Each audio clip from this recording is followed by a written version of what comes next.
வணக்கம் நேயர்கள், நீங்கள் பார்த்து கொண்டு இருப்பது ஆர்பி ஃபீனிக்ஸ். மற்றும் இந்த காணொலியில் நம்ம என்ன பார்க்க போகிறோம்னா, கீக்லிஸ் மேல் பிரிவில் நடக்க இருக்கும் சிரமதானத்தை பற்றி தான் பார்க்க போகிறோம். இதுவும் பழையத்தில் நடக்கும் முதலாவது சிரமதானம், அதை பற்றி தான் பார்க்க போகிறோம். தொடர்ந்து வாங்க எங்களோட. இப்போ பார்த்தீங்கன்னா நம்ம பல கஷ்டத்தில் மத்தியில் நம்ம வந்திருக்க இடம் பார்த்தீங்கன்னா கீக்லிஸ் சிரமதானம் நடக்கிற இடத்துக்கு நம்ம வந்திருக்கோம். பார்த்தீங்க இங்கே பாருங்கள், பாரியளவு சிரமதானம் நடந்துகிட்டு இருக்கு. இது பல மாதமாக மூடப்பட்ட ஒரு பாடசாலை. அங்கே ஆசிரியர்களும் இப்போ வந்து பார்த்தீங்கன்னா ஆசிரியர்களும் வந்து இப்போ சிரமதானத்தில் ஈடுபட்டிருக்காங்க. தொடர்ந்து எங்களோட வாங்கலாம். ආපු ගුණාතුවත් එක්ක අපේ රටේ බරපතල විශේෂයකට ලක් වුණා. ඒකෙදී අපි දන්න හැටියට ලෝකයේ මේ මොහොත වෙනකොට ඇවිල්ලා තියෙන දේශනයන්ගෙන් මිනිස්සු මැරිච්ච සංඛ්‍යාව වැඩි වෙලා තියෙනවා ජපානයේ හිරෝෂිමා බෝම්බෙත් එක්ක. හැබැයි ඊට වැඩිය දේපල වලට හානි වෙච්ච එක මේක තමයි දැනට ගන්නේ කරලා තියෙන්නේ. ඒකත් එක්ක මේ ටර්කිස්වත් පාසලට හානි වුණා. අපි දැන් පල්ලෙහාට පොඩ්ඩක් ගිහිල්ලා ආවා. ඊ වෙලාවෙත් එතන අවතන් කන්දරවල කණ්ඩායම් ඉඳලා තියෙනවා. අවතන් වල අලගොල්ල ගම්පාවත් ඒ වගේ ප්‍රදේශ වලත් ඒ අවතන් කන්දරවල ඉඳලා තියෙනවා.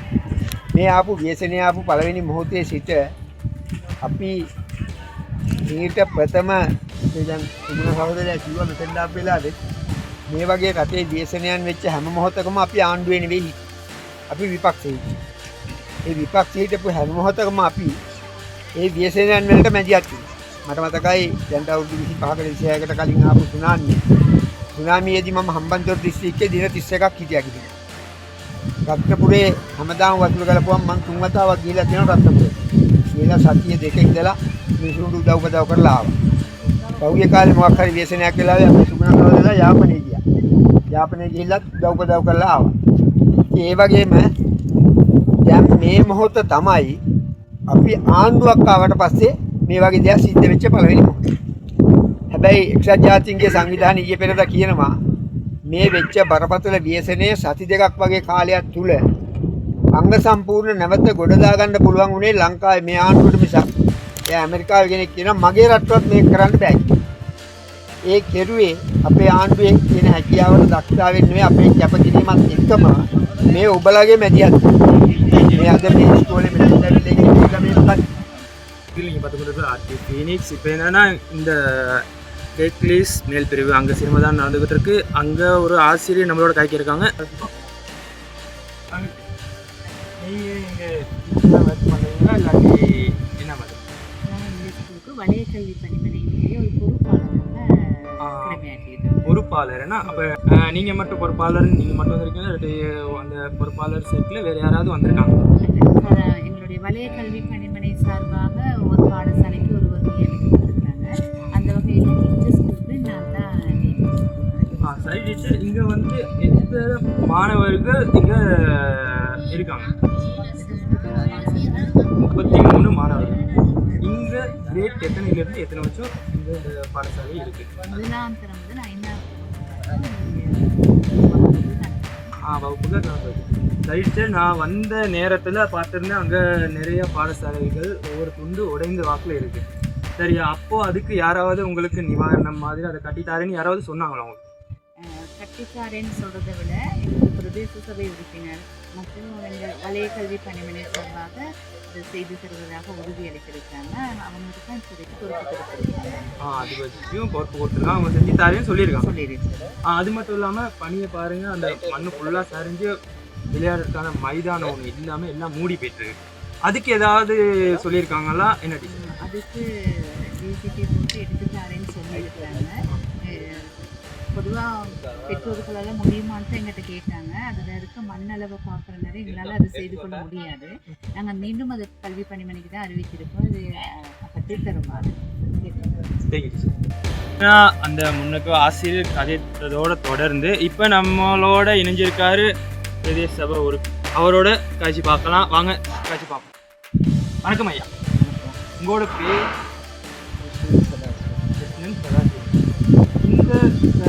இந்த கீக்லிஸ் பிரிவில் சிரமதானம் செஞ்சதுக்கான காரணம் என்ன?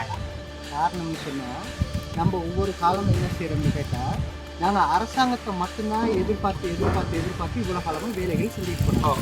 ஆனால் இப்பொழுது என்னென்னு கேட்டால் நாங்கள் என்ன எதிர்பார்க்குறோம்னு கேட்டால் நாட்டின் பொருளாதார எவ்வளோ சீர்கேடாக இருக்கோ இதிலிருந்து ஓரளவு சரி முன்னுக்கு வரத்துக்காக வேண்டி எமது சமுதாயத்தில் இருக்கிற மக்களும் போயிட்டு இதில் கலந்து சிரமதானம் செஞ்சு நம்ம இந்த நாட்டின் இருக்கின்ற பொருளாதார பிரச்சனைக்கு இவங்களும் ஒரு சிறிய அளவு சரி தொடர்பு எடுத்து இவங்களும் ஏதாவது ஒரு இவங்களுக்கு பங்களிப்போடு இந்த வேலைகளை செஞ்சு போனால் இவங்களுக்கு ஒரு உணர்வு ஒன்று உருவாகும். எப்படின்னு கேட்டால் இது வந்து நம்ம விட்டு நம்மளோட சொத்து நம்ம பாதுகாக்கணுங்கிற ஒரு எண்ணங்கள் உருவாகணுங்கிறதுக்காக வேண்டி நாங்கள் இன்றைக்கு பெருந்தொகையான எஸ்டேட்டில் இருக்கிற மக்கள், அதாவது டீச்சர்ஸ்லேருந்து எஸ்டேட்டில் வேலை செய்கிற ஒரு டிப்போவில் உள்ளவங்க மக்கள், இந்த எஸ்டேட்டில் இருக்கிற படித்த இளைஞர்கள், வேலை செய்கிறவங்க எல்லாரையும் கொண்டாந்து போட்டு நாங்கள் ஒரு சிறிய சிரமதானத்தை செஞ்சுருக்கோம். இந்த சிரமதானங்கிறது இன்றைக்கு நாட்டுக்கு இன்றைக்கி உதாரணத்துக்கு போனால் இன்றைக்கி 60 பேருக்கு மேலாக இந்த இடத்துல வந்து வேலை செஞ்சதில்ல.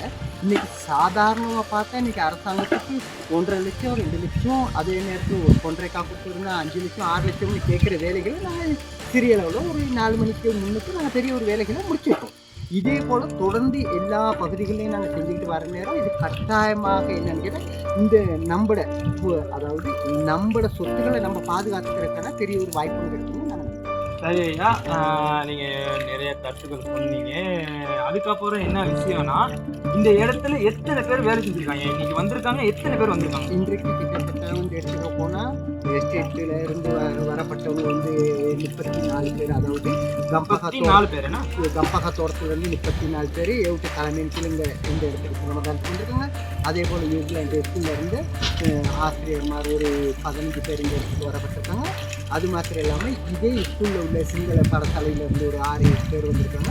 இங்கேயும் அதாவது இங்கே தமிழ் பாடசாலையில் அதிபர் உட்பட சேர்மாக்கூறுகளான வந்து இங்கே இது பண்ணி 60 பேருக்கு மேலாக நாங்கள் இந்த இடத்துல சிரமதானம் செய்யணும். இந்த சிரமதானையா எத்தனை மணிக்கு ஆரம்பிக்கப்படும்? நாங்கள் சரியாக நாங்கள் ஒரு ஏற்பாடு பண்ணியிருந்தோம். கட்டாயமாக நாங்கள் 8 மணிக்கு இந்த சிரமதானத்தை வளமையாக செய்கிற மாதிரி நாங்கள் ஏற்பாடு பண்ணியிருந்தோம்.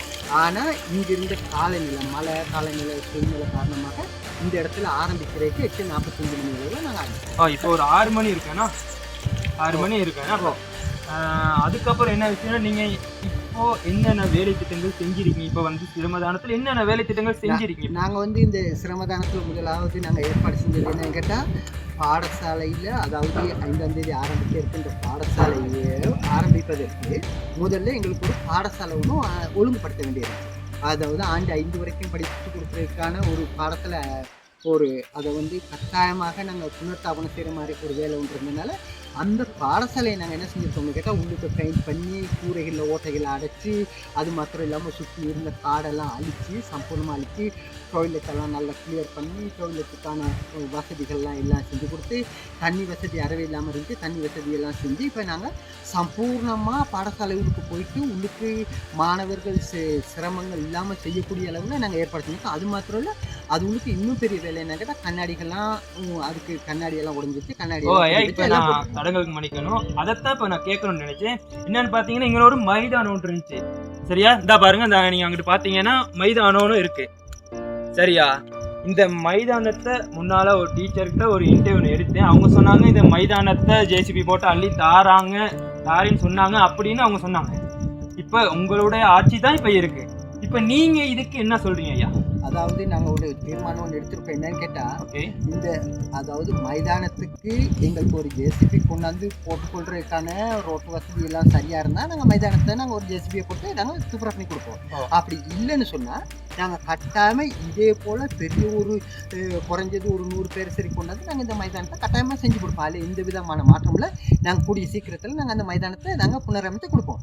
அதுலேயும் ஒரு விடை என்ன கேட்டால் தற்போது இருக்கிற நிலைமையில் எங்களுக்கு அதை உடனே அகற்ற முடியாது. காரணம் என்னன்னு கேட்டால் மீண்டும் மழை, எங்களோட காலம் வந்து 2ஆம் மாதம் வரைக்கும் இந்த ஊர் மழை பெய்யும். அப்படி மழை பெஞ்ச மீண்டும் அது அந்த இடத்துக்கு வந்து அது பாலடைங்கிறதுக்காக வேண்டி நாங்கள் வெயில் துவங்கினதுக்கு பிற்பாடு, அதாவது இன்றைய காலநிலை கொஞ்சம் சீராகினதுக்கு பிற்பாடு நாங்கள் அதை செஞ்சு கொடுப்போம். கட்டாயமாக நாங்கள் சிரமதானம் மூலியமாக சரி நாங்கள் அதை செஞ்சு கொடுக்குறதுக்கான ஏற்பாடும் செய்வோம். சரி, ரொம்ப நன்றி. நன்றி. மக்களே, என்ன விஷயம்னு பார்த்தீங்கன்னா, கேக்லிஸ் மேக்கனுக்குன்னு சொல்லும்போது அங்கே ஒரு சிறிய பாடசாலை இருக்கு. அந்த சிறிய பாடசாலைக்கு கௌரவ பிரதேச சபை அவை முதல்வர் வருகை தந்திருந்தார். இந்த சிறிய பாடசாலைக்கு அவர் பெரிய விதமான நிறைய உதவிகள்லாம் செஞ்சிருக்காரு. ஆனால் இந்த அவை முதல்வர்னு சொல்லும்போது விளங்கும்படியாக சொல்லணும்னா ஒரு பெரிய பார்லிமெண்ட், அந்த பார்லிமெண்ட் உள்ளுக்கு ஒரு பெரிய ஆள் இருக்காரு. யாரு? அவரை தான் சொல்லுவாங்க சபா நாயகர்னு. அந்த அமைச்சர்கள் அவ்வளோ பேத்துக்கு பெரிய ஆள் மாதிரி இந்த பிரதேச சபையில் இருக்க அவ்வளோ பேத்துக்கும் பெரிய ஆள். சரியா? மற்றும் என்னன்னு பார்த்தீங்கன்னா பிரச்சனைகள், இன்பங்கள், துன்பங்கள், கஷ்டங்கள், இந்த மலையத்தில் நடக்கும் அவ்வளோ பிரச்சனைகளையும் உங்கள் கண் முன்னால் நான் கொண்டு வருவேன். அப்படி கொண்டு வரணுமா இருந்தால் உங்களுடைய சப்போர்ட்டை கொடுங்க. சப்போர்ட் கொடுக்கும் வண்ணமா லைக் பண்ணி, ஷேர் பண்ணி, சப்ஸ்கிரைப் பண்ணிட்டு போங்க. அப்படியே பெல் பட்டனை மறந்துடாதீங்க. நன்றி, வணக்கம்.